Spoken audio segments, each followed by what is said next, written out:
Hello and welcome to a Talmud Israeli production. Today we will review the highlights of this week's course of Daf Yomi study, Masechet Sukkah, pages 39 through 45, Lametet through Memhe. 39. Ein mosrin demei peirot shvi'it la'amaretz. A person should not hand over money in the context of a purchase, where you're the buyer. You should not hand over money to an amaretz, to an unlettered person who's just not especially religious, when the sale involves Peirot Shvi'it, sabbatical year produce, meaning the Amaretz has the produce, he's the seller, you're the buyer, you shouldn't be buying it from him. Why? Because the money that you give over to that individual then is endowed with Kedushat Shvi'it, the sanctity of the sabbatical year, and must be treated in the same fashion as the original produce. Namely, it would have to be used to buy food items, and those food items have to be consumed during the Shemitah year. But we don't trust the Amaretz to do that. We think that he's going to put it in his pocket or put it in his bank account and use it for non-food items or to keep it indefinitely. So since we don't trust the Amaretz, therefore you should not engage in such transactions. Mem, page 40. Echad shvi'it ve'echad ma'aser mitchalin al behema chaya va'of. Ben chayin ben shechutin. Divrei Rabbi Meir. So Rabbi Meir says that sabbatical year fruits and secondary tithe, ma'aser sheni, can be deconsecrated onto animals, whether domesticated, non-domesticated, or even poultry, whether these animals are alive or dead.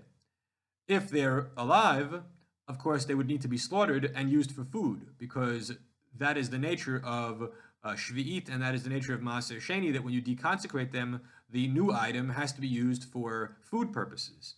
However, the Chachamim say, Al shchutim mitchalin, al chayin mitchalin. You can use maaser sheni and shmita produce to you can deconsecrate them onto meat and poultry, which is dead and ready to be eaten, but not on live animals. Why not live animals?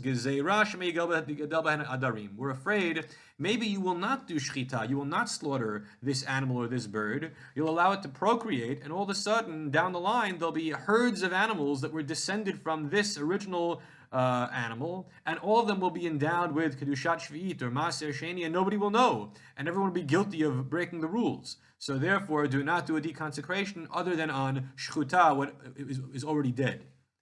Mem Aleph, 41. Originally, in the good old days, the lulav and etrog were taken in the temple all 7 days of Sukkot, and in the provinces beyond the temple, only 1 day. Why is this the case? Because it says, you shall take on the first day. But it says, you shall rejoice before God 7 days, which was interpreted to mean that there is a biblical obligation to take lulav all 7 days, but only in Lifnei Hashem, before God in His house, in the temple.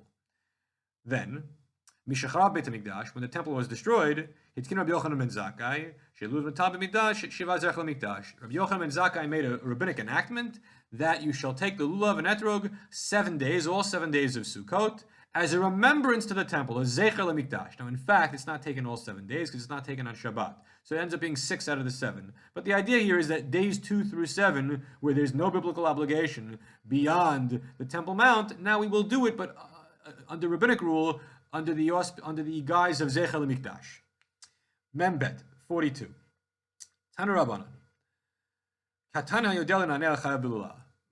At what age is a minor, a child, obligated to take the lulav because of the rules of chinuch, of training? And the answer is at the age at which he knows how to wave the lulav properly, nanuim. But not every mitzvah has the same age of training. So, for example, what about tzitzit? If he knows how to wrap himself in his garment, you must attach fringes to his garment. If he's able to protect his tefillin from being disgraced, meaning he knows how to properly guard them and watch over them, the father must give the boy tefillin, which is usually at the age of 12 and a half, just before bar mitzvah. Yodel daber, when the kid starts to speak, which is a very early age of training, aviv lamdo Torah, ukriyat shema, that father teaches him Torah and the recitation of the Shema. What is Torah? The Gemara says it means the one line Torah tzivulanu Moshe Merasha Kilat Yaakov. What is the Shema? The one line Shema Yisrael Hashem Elokeinu Hashem Echad. That even at the earliest of age, in preschool, they learn those lines. Mem Gimel 43. Arava b'shvi'i ma'tam adachei Shabbat.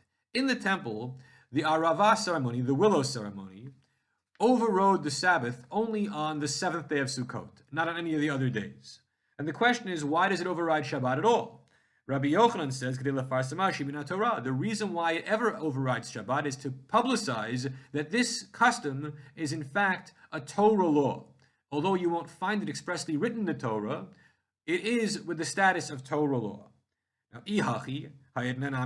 but wait a second, if in fact the Arava ceremony is a Torah law, then even in the post-temple era, there should be a day of the week of Sukkot when the Arava ceremony overrides the Shabbat, and yet it doesn't. So the Gemara answers, well, lo ikla. The reason why it doesn't is because the day on which it overrode Shabbat in the temple was the 7th day of Sukkot. In our time, it is never the case that the 7th day of Sukkot, Hoshana Rabbah, falls on a Saturday, falls on a Shabbat. The calendar is arranged, is rigged, so to speak, of Lo Adu Rosh, that Rosh Hashanah is never on a Sunday, a Wednesday, or a Friday. And Hoshana Rabbah is the 21st of Tishrei, which means it's the day of the week before what Rosh Hashanah would have been. So if Rosh Hashanah is Lo Adu, that means that if Rosh Hashanah cannot be on a Sunday, Hoshana Rabbah cannot be on a Saturday. So it never happens, and therefore we never do an Arava ceremony in our times on Shabbat. Mem Dalet, 44. That in the post-temple era, we have a ceremony of the Arava that we do in the synagogues on the 7th day of Sukkot and Hoshana Rabbah, and Rav would smack, he would smack the Hoshana bundle, and he would not make a blessing over it. Why no blessing? Because it is not a real full-fledged law. It is a minhag nevi'im, a custom developed by the prophets. But we don't say brachot over a custom, only over pure dinim d'Rabbanan. 45, Memhei.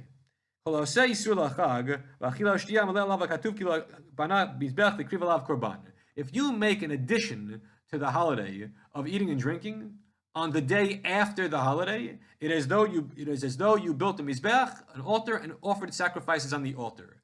On what basis do we say this? So a line from the Hallel. This is the concept of Isru Chag.